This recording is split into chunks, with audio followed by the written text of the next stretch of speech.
네, 오늘은 시편 140편 차례입니다. 제가 감기가 걸려서 소리가 조금 막 갈라지고 그럴 수 있는데 그거는 조금만 양해 부탁드리겠습니다. 시편 140편은 계속된 다윗의 기도입니다. 가장 두드러진 특징은 무고하게 고발을 당했음에도 지치지 않고 계속해서 하나님께 기도하고 있는 다윗의 모습이 그려 있는 시편입니다. 다윗이 어떻게 이렇게 기도할 수 있었는지 오늘 시편을 통해서 함께 살펴보면 좋겠습니다. 먼저 1에서 3절 말씀을 보도록 하겠습니다. 함께 합독하겠습니다. 여호와여, 악인에게서 나를 건지시며 포악한 자에게서 나를 보존하소서. 그들이 마음속으로 악을 꾀하고 싸우기 위하여 매일 모이오며 뱀같이 그 혀를 날카롭게 하니 그 입술 아래에는 독사의 독이 있나이다. 네, 첫 번째 기도입니다. 뱀과 독사와 같은 악인들에게서 건짐을 받기를 기도하고 있습니다. 시인은 아무런 서론도 없이 오늘 시편에서는 바로 자신을 건져달라는 기도로 시작을 하고 있습니다. 이를 통해서 알 수 있는 것은 시인이 지금 처한 상황이 아주 급박하다는 것을 알 수 있습니다. 당장이라도 목숨을 잃을지 모르는 위기 가운데 있음을 알 수 있습니다. 이렇게 다급한 이유가 포악한 악인 때문이라고 이야기하고 있습니다. 본문에서 이제 포악하다라는 표현이 나오고 있는데 이 표현은 법과 권력 등을 이용하여 약자를 괴롭히는 모습을 설명하는 표현입니다. 곧 사회적으로 높은 지위에 있고 중요한 요직에 있는 자들이 시인을 괴롭히는 악인이라는 것을 알 수 있습니다. 시인은 상대적 약자의 상황에 처해 있습니다. 어떤 의미에서는 그렇기 때문에 자신에게서 어떤 답을 찾아낼 수 없는 상황입니다. 답이 없는 상황이니 기도를 하는 게 당연한 듯 보이지만 사실은 그렇지 않습니다. 위기를 만난 그 순간을 위기로 인식하고 하나님 앞에 나아가서 부르짖는 것은 평소에 시인이 기도하는 사람이었기 때문에 가능한 일입니다. 기도하지 않는 사람이 위기가 찾아온다고 기도하겠습니까? 물론 기도할 수는 있습니다. 그런데 그 기도에는 간절함이나 지속성을 찾아내기는 힘들 것입니다. 당장 붙들 무언가가 필요해서 기도를 시작할 수 있겠지만 그 기도에는 응답에 대한 신뢰도 없고 또 의심하는 기도일 것입니다. 당장 무언가 답이 주어지지 않는다면 금방이라도 그만둘 기도가 돼버릴 것입니다. 시인의 기도가 이렇게 당시 사람들에게 전달되고 지금까지 오늘 우리에게까지 전해졌다는 것은 이 시인은 계속해서 끊임없이 기도했다는 것을 알 수 있습니다. 이어지는 2절을 보게 되면 악인들의 속성이 나타나 있습니다. 그들은 마음속으로 악을 꾀했다라고 나오고 있는데요.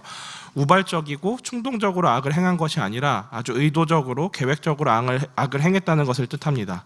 거기다 한 번으로 그친 것이 아니라 매일매일 그 악이 이어졌다라고 이야기하고 있습니다. 독사의 독과 같은 말들로 뱀의 혀와 같이 무고한 비방을 쉼없이 계획하에 했다는 것을 뜻합니다. 생각만 해도 끔찍합니다. 누군가 날마다 우리를 찾아와 무고한 말로 비방을 하는데 그게 어설프지 않고 아주 정교하다면 얼마나 끔찍할까 싶습니다. 앞서 설명드렸던 시인이 지치지 않고 기도했다는 것을 여기서도 알 수 있습니다. 시인이 기도했고 만약에 그 기도에 대한 응답이 총알같이 왔다면 악인들의 괴롭힘은 멈췄을 것입니다. 그러면 시인이 2절과 같이 고백을 할 수 없었을 것입니다. 계획적으로 끊임없이 공격을 해왔다는 고백은 시인은 기도했지만 여전히 악인들이 득세를 하고 계속해서 공격을 했다는 상황을 알 수 있습니다. 상황은 여전히 변하지 않았고 악인들은 계속해서 시인을 괴롭혔지만 그럼에도 불구하고 시인은 실망하지 않았습니다. 여전히 시인은 주님밖에 자신을 도우실 분이 없다는 것을 알았고 그 주님이 반드시 자신의 기도를 들으시고 응답하실 것을 확신했기 때문에 쉬지 않고 기도를 했던 것입니다. 두 번째 기도를 또 살펴보겠습니다. 4절, 5절 또 함께 읽겠습니다. 여호와여, 나를 지키사 악인의 손에 빠지지 않게 하시며 나를 보전하사 포악한 자에게서 벗어나게 하소서. 그들은 나의 걸음을 밀치려 하나이다. 교만한 자가 나를 해하려고 올무와 줄을 놓으며 길 곁에 그물을 치며 함정을 두었나이다. 끔찍한 상황에 처해 있는 시인은 하나님께 도움을 구하고 있습니다. 악인으로부터 지켜주시고 그들의 계략으로부터 구해주시기를 기도합니다.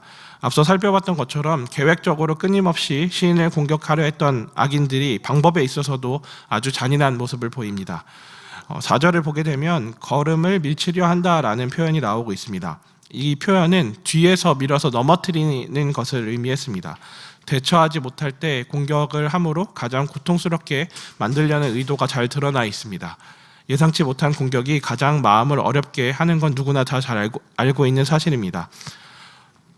이어지는 5절의 표현도 참 기가 막힙니다. 악인이 덫을 놓고 있음을 이야기하고 있습니다. 올무와 줄, 길 곁에 치는 그물과 함정은 주로 어디에 설치하겠습니까? 이것은 주로 사냥을 표현을 할 때 사냥을 나타내는 표현인데, 사냥감이 잘 다닐 만한 곳에 설치를 하게 됩니다. 사냥감이 절대로 다니지 않을 것 같은 곳에는 이런 덫을 설치할 리가 없습니다. 그러니까 이것은 지금 악인이 시인의 동선을 파악하고 있고 시인이 다닐 만한 길목에 함정을 파놓고 덫을 설치해 놓고 있다는 것을 말하고 있습니다. 첫 번째 기도에 대한 아주 실제적인 묘사를 더하며 시인은 기도하고 있습니다. 이어지는 세 번째 기도도 함께 보겠습니다. 6절과 7절입니다. 함께 읽겠습니다.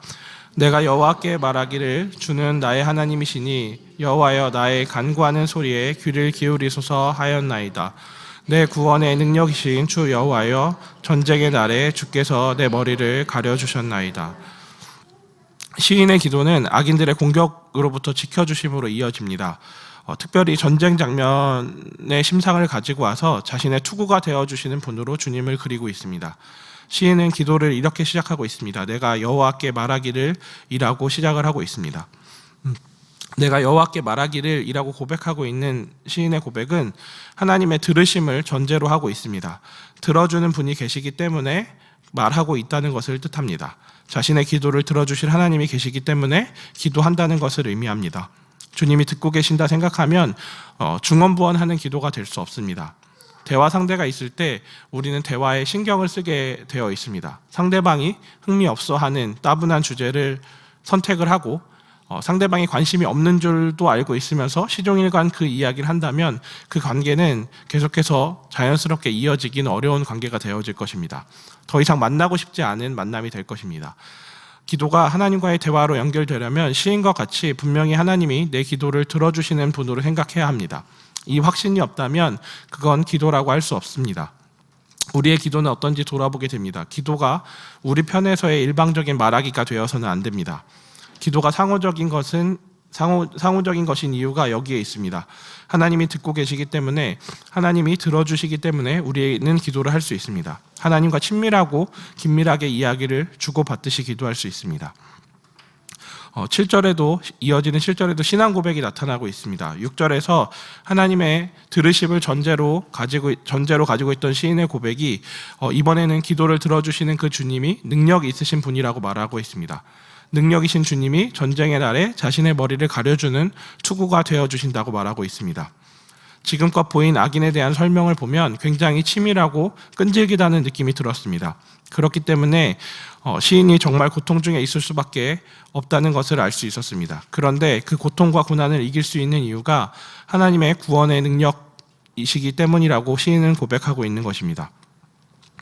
상대방이 실제로 자신보다 강할 수는 있지만 그럼에도 불구하고 두려워하지 않을 이유가 있다고 고백하고 있습니다. 그 상대보다 더 강한 분이 내 편이 되시기 때문입니다. 든든한 백이 있기 때문에 두려움과 맞설 수 있다고 고백하고 있는 것입니다. 결국에 자신은 그 백으로 인하여 승리하게 될 것을 분명히 말하고 있는 것입니다. 다윗의 시편을 보게 되면 두드러진 특징이 나타나는데 바로 한 가지가 말씀드렸던 것처럼 하나님이 바로 자신의 편이 되신다라는 전제를 가지고 고백을 합니다. 다윗의 시를 보게 되면 가끔 그런 생각이 듭니다. 이런 기도를 해도 괜찮은 걸까 하는 생각이 들 때가 있습니다. 대부분 어떤 원수를 향한 저항이나 그리고 저주가 담겨있는 시편들을 보게 되면 이렇게 기도해도 되는 건가 이런 생각이 들 때가 있습니다. 대적들을 향해서 저주를 퍼붓듯이 기도합니다. 다윗이 이렇게 기도할 수 있는 결정적인 이유는 하나님이 자기 편이 되신다는 확신이 있기 때문에 그렇게 기도할 수 있는 것입니다. 하나님이 일방적으로 내 편을 들어주신다라는 이야기가 아니라 하나님이 내 편이시기 때문에 하나님 앞에 자기 자신을 있는 모습 그대로 드러낼 수 있다는 것을 뜻합니다. 그러니까 다윗의 고백은 어떤 객관적인 사실을 말하고 있거나 논리를 설명하려는 그런 것이 아니었습니다. 자신의 감정을 있는 그대로 솔직하게 쏟아놓을 수 있는 관계를 말하고 있는 것입니다. 관계에 따라 말을 할 수 있는 내용들이 분명히 차이가 있다는 것을 우리는 모두 잘 알고 있습니다. 하민이가 교회를 오게 되면 사람들한테 참 많이 듣는 이야기가 어쩜 이렇게 아이가 점잖을 수 있냐라는 말을 많이 듣습니다. 차분하고 점잖다라는 표현을 참 많이 하세요. 하민이의 성격이 사실 잘 드러나는 맥락이기도 한데 제가 볼 때는 하민이가 나름대로 사회생활을 하고 있는 거라고 생각이 됩니다. 여기 와서 이제 가면을 쓰고 열심히 이제 온순한 척 행동을 합니다. 그래서 이제 아내는 종종 하민이가 집에서 하는 행동들을 표현을 해주는데 사람들이 잘 믿어주지 않아요. 하민이가 실제로 그럴 거라고 아무도 생각하지 않습니다. 요즘 그 유미가 가장 힘들어하는 일 중에 하나가 하민이가 말을 하는 것 때문이거든요. 하민이가 엄청나게 수다스러운 것 때문에 힘들어해요. 그러니까 아침에 일어나면 그러니까 엄마보다 항상 먼저 일어납니다. 하민이가. 그러면 엄마는 피곤하니까 좀 자기를 가만히 놔뒀으면 좋겠는데 눈을 뜨자마자 이제 말을 시작합니다. 이제 말을 시작하는데 말을 시작하는 내용들을 들어보면 아무 맥락이 없어요. 뭐 기억하고 있는 것들을 말을 하거든요. 주로 이제 제가 아침에 이제 데리러 가니까 제가 가서 제일 먼저 물어보는 게 하민이 잘 잤냐고 물어보면 하민이가 잘 잤다고 대답을 하거든요. 그러니까 엄마랑 있을 때도 이제 그게 습관이 돼서 일어나자마자 하민이 코 잘 잤어요 이렇게 말을 시작해요. 그리고 자기가 부르고 싶은 노래를 끊임없이 불러댑니다. 엄마는 신경 안 쓰고 계속해서 불러대는데 그 흐름이 언제까지 되냐면 자기 전까지 계속합니다. 밤에 자기 전까지. 밤에 잘 때도 노래를 뭐 정글숲 이런 노래를 부르기 시작하면 그냥 자기가 지쳐서 더 이상 노래가 안 나올 때까지 노래를 부르다 잠들어요. 그러니까 조용해지면 아 이제 잠들었구나를 알 수 있습니다. 예. 그리고 혼자 노는 모습들을 보게 되면 노는 모습도 되게 웃겨요. 자기 혼자 놀이를 할 때가 가끔 있거든요. 자주는 없는데 가끔 있는데 가끔 거실에서 혼자 장난감을 가지고 놀고 있다가 제가 방에서 뭐 이렇게 뭘 하다가 기침을 하게 되면 이제 애치 소리가 나잖아요. 그럼 자기 혼자 놀다가 혼잣말을 해요. 아빠가 애치했어요 하고 또 놀아요. 그러니까 끊임없이 뭔가 말을 계속 해야 되는 아이입니다. 그러니까 그래서 이제 집 밖에서는 제가 말씀드렸던 내용들과 전혀 다른 모습을 보이고 있습니다. 지금은 조금 그래도 익숙해져서 조금씩 말을 하기 시작하는데 얼마 전까지는 진짜 말이 없는 아이였어요. 그래서 하민이가 그럴 수 있는 것은 하민이에게 안정감을 주는 존재가 아직은 엄마 아빠밖에 없기 때문입니다. 아직은 사고가 어른처럼 구조화되지 않았지만 아이는 본능적으로 알고 있습니다. 이 사람들은 내가 무슨 짓을 해도 내 곁에 있어주는 사람이구나 하는 감각이 있습니다. 그래서 마음대로 하고 싶은 대로 막 합니다. 요즘 가장 많이 하는 말 중에 하나가 아빠가 또는 엄마가입니다. 그러니까 뭐든지 하면 자기가 안 하고 아빠가 해달라고 엄마가 해달라고를 많이 해요. 그게 어느 정도냐면 장난감을 갖고 놀자고 제 손을 붙들고 거실로 나아갑니다. 그럼 나가서 그럼 놀라고 내려놓으면 자기가 마음에 드는 장난감 하나를 가지고 와서 제 앞에 앉아서 아빠가 하라고. 그러니까 그래서 장난감 보관함을 열어달라는 이야기인 줄 알고 열어주면 거기에서 꺼내는 것도 아빠가 하라고. 꺼내주면 그 뒤로 뭐라고 하냐면 아빠가 가지고 놀라고 시킵니다. 자기가 놀 생각이 없고 저한테 막 시켜요. 그러니까 몇 차례 실갱이를 하지만 결국은 제가 항상 져줍니다. 제가 앞에서 가지고 놀아주고 함께 놀아주다 보면 하민이도 그게 익숙하게 돼서 이제 자기 놀이를 하기 시작합니다. 세 번째 기도에 나타난 다윗의 기도가 저는 이런 모습이라고 생각했습니다. 다윗은 철저히 하나님을 자신의 편으로 인식했고 그렇기 때문에 그 하나님께 매달리고 있는 것입니다. 네 번째 기도는 8에서 11절입니다. 함께 또 합독하도록 하겠습니다. 여호와여 악인의 소원을 허락하지 마시며 그의 악한 꾀를 이루지 못하게 하소서. 그들이 스스로 높일까 하나이다. 나를 애워싸는 자들이 그들의 머리를 들 때에 그들의 입술에 재난이 그들을 덮게 하소서. 뜨거운 숯불이 그들 위에 떨어지게 하시며 불 가운데와 깊은 웅덩이에 그들로 하여금 빠져 다시 일어나지 못하게 하소서. 악담하는 자는 세상에서 굳게 서지 못하며 포악한 자는 재앙이 따라서 패망하게 하리이다.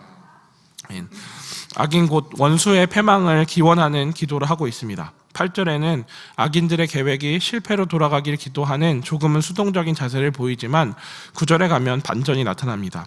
9절에서는 적극적인 자세, 공격적인 자세로 바뀝니다. 자신들이 꾀하는 계략이 그들에게 덮치게 해달라고 기도하고 있습니다. 10절에는 전쟁의 심상을 그대로 가지고 와 숯불이 그들 위에 떨어지게 해달라고 기도합니다. 이 기도를 보게 되면 마치 소돔과 고모라에 내렸던 유황불이 생각나기도 하지만 전쟁의 심상대로 생각해보자면 전쟁에서 공수들이 쏘는 불 화살을 의미했습니다. 그리고 깊은 웅덩이도 등장하고 있습니다. 이것은 불화살과 쌍을 이루는 표현인 동시에 이전에 악인들이 꾸몄던 일, 함정을 파놓는 것을 받아 자신들이 파놓은 함정에 그들이 스스로 빠지기를 구하고 있는 것입니다. 자신의 계략이 완전하다 생각한 그들의 지혜를 완전한 어리석음으로 바꿔달라고 기도하는 것입니다. 자신들이 저지른 악을 직접 경험하게 함으로 그들이 행하려던 그 일이 선인지 악인지 분명하게 깨닫게 할 작정입니다. 다윗의 태도 변화를 보면서 그런 생각이 들었습니다. 다윗의 이런 모습을 어떻게 이해하고 받아들여야 하나 하는 생각이 들었습니다. 결국 다윗도 대적들과 똑같은 모습을 하고 있는 것은 아닌가 싶습니다. 그들과 조금 다른 모습을 보여야 할 것 같은데 전혀 다르지 않고 악인들과 똑같은 모습을 보이는 것처럼 보입니다. 앞서 설명드렸던 것처럼 이것은 분명히 관계적으로 내 편이 되시는 하나님 앞에 있는 그대로를 쏟아놓는 것도 분명합니다. 근데 뭔가 다윗이라면 조금 다르지 않을까 하는 생각이 우리 가운데 드는 것 같습니다. 다윗은 정말 원수들과 별로 다르지 않은 대처를 하고 있는 것일까요? 1절에서부터 쭉 살펴봐 왔던 오늘의 시편은 다윗의 무고함이 바탕이 되어 있었습니다. 잘못한 일이 없는데 억울한 일을 당하고 있는 상황입니다. 억울함을 당하고 있는 사람의 심정을 한번 떠올려 보셨으면 좋겠습니다. 억울하게 공격을 당하면 어떤 마음이 자리하겠습니까? 열받네, 당한 만큼 되돌려줘야겠다, 이런 마음이 들 수 있지만 사실은 대부분은 100배 1000배 갚아주고 싶은 마음이 먼저 들 것입니다. 그게 아주 일반적인 반응입니다. 당한 만큼 돌려주겠다라는 마음 안에도 기회가 된다면 더 심하게 갚아주고 싶은 게 우리들 마음의 저변에 깔려 있습니다. 그런데 다윗은 원수의 계획이 실패하고 그들의 계략이 그들에게 넘어가기를 기도하고 있습니다. 뭔가 딱 당한 만큼만 되돌려주고 싶은 기도처럼 보입니다. 그런데 그렇지 않습니다. 다윗의 이 기도에는 하나님의 율법이 담겨 있습니다. 곧 하나님의 마음을 담아내고 있는 것입니다. 하나님의 율법에는 눈에는 눈, 이에는 이라는 조항이 있었습니다. 다윗의 지금 심정대로라면 이 율법의 조항을 준수하고 싶지 않았을 것입니다. 무고한 자신을 공격하는 상대를 보고 그들의 의도 자체가 악한 것이기 때문에 본인이 재판관이 되어 판결을 내리고 그 판결에 대한 처벌을 수행하는 대리자로 하나님을 세우고 명령하고 싶어 할 것입니다. 다윗은 자신의 감정이 상하고 마음이 아무리 어렵더라도 하나님과의 관계가 잘못되기까지는 안 가려고 노력하고 있습니다. 하나님의 율법을 무시하고 깨뜨리며 자신이 재판관이 되는 하나님의 자리를 찬탈하게 되어지는 그런 모습은 안 된다는 것을 알았습니다. 다윗의 대적을 향한 기도는 철저히 하나님께 맡김이라는 것을 이 기도의 모습을 통해서 볼 수 있어야 합니다. 하나님, 제 원함대로 이들을 심판해 주세요 하는 기도가 아니라 이 억울한 상황에 하나님께 이 상황을 맡깁니다 라고 기도하고 있는 것입니다. 마지막으로 12절 13절에 나오는 기도를 또 함께 보겠습니다. 함께 읽겠습니다. 내가 알거니와 여호와는 고난 당하는 자를 변호해 주시며 궁핍한 자에게 정의를 베푸시리로이다. 진실로 의인들이 주의 이름에 감사하며 정직한 자들이 주의 앞에서 살리이다. 12절에 나오는 내가 알거니와라는 표현은 내가 인정하겠다라는 말의 의미입니다. 하나님은 고난당하는 자를 변호해 주시는 분이시며 궁핍한 자에게 정의를 베푸시는 분이라는 것을 인정하겠다라고 고백하고 있습니다.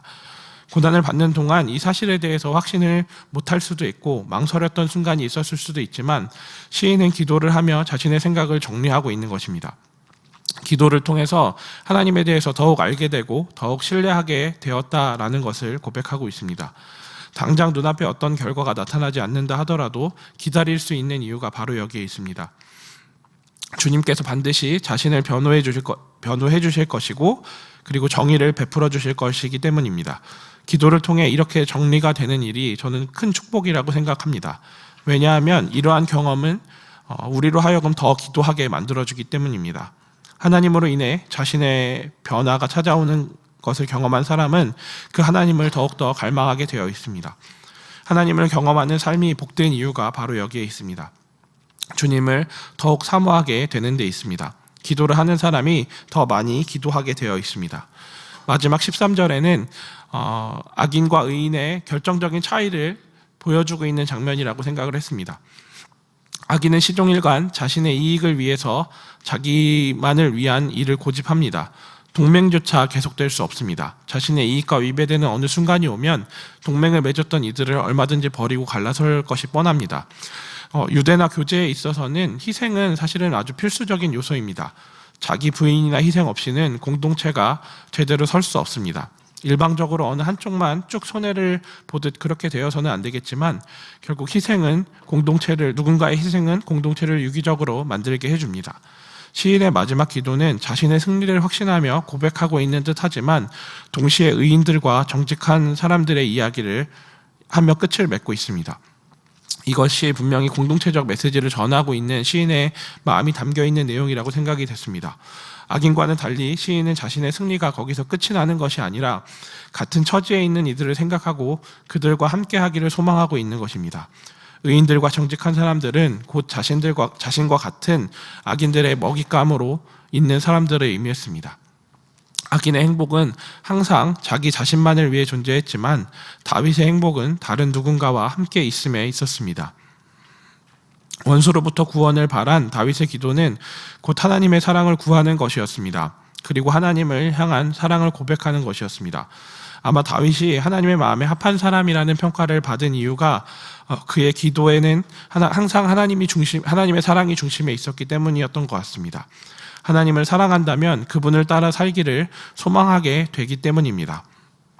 오늘의 말씀을 로마서 8장 28절로 정리를 좀 하겠습니다. 제가 읽어드리겠습니다. 우리가 알거니와 하나님을 사랑하는 자 곧 그의 뜻대로 부르심을 입은 자들에게는 모든 것이 합력하여 선을 이루느니라. 다윗은 기도를 통해 선을 이루는 삶을 살았습니다. 우리의 기도가 선을 이루는 기도가 되기를 소망합니다. 함께 기도하겠습니다. 제가 기도하겠습니다. 하나님, 급박한 상황에서 또 절체절명의 위기 속에서 기도했습니다. 그의 기도에는 항상 하나님의 사랑이 머물러 있었습니다. 다윗을 향한 하나님의 사랑과 또한 하나님을 향한 다윗의 사랑이 담긴 기도였습니다. 그래서 사랑하는 하나님 닮기를 소망하며 기도했습니다. 그리고 그 기도를 통해 하나님을 더욱 사랑하게 되었고 그리고 하나님을 더욱 닮아가고자 했음을 보았습니다. 우리의 기도가 꼭 이랬으면 좋겠습니다. 우리를 향한 하나님의 사랑과 하나님을 향한 우리의 사랑이 있기를 소망합니다. 그리고 사랑하는 하나님을 닮아가기를 소망합니다. 오늘보다 내일 조금이라도 더 주님을 사랑하고 주님을 더욱 닮아가는 우리들이 되게 도와주시옵소서. 모든 것을 내어주심으로 우리를 사랑하신 예수 그리스도의 이름으로 기도합니다. 아멘.